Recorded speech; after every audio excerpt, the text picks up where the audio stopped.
Hi guys, nursing முடிச்சுட்டு Singapore கண்ட்ரியை select பண்ணியிருக்கீங்கன்னா இந்த video உங்களுக்காக தான். சிங்கப்பூர்ல நர்சிங்ல 2 கேட்டகரி இருக்காங்க, EN, RN. இவங்க இல்லாம இன்னும் 2 கேட்டகரி ஆஃப் பீப்புள் இருக்காங்க. அவங்க தான் HCA, அதன் பிறகு CSA.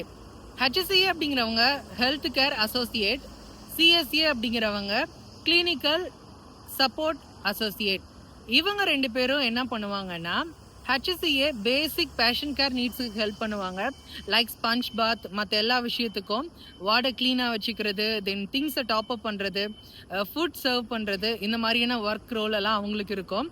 அதன் பிறகு CSA அப்படிங்கிறவங்க நர்சஸ்க்கு ஹெல்ப் பண்ணுவாங்க. அதாவது அசிஸ்டன்ட் நர்ஸ் மாதிரி அவங்களுடைய ரோலை வார்டில் ஹாஸ்பிட்டலில் ப்ளே பண்ணுவாங்க. ஸோ அதன் பிறகு CSA அவங்க வார்ட் மேனேஜ்மெண்ட், அட்மிஷன், டிஸ்சார்ஜ் அதெல்லாமே டேக் கேர் பண்ணிக்குவாங்க.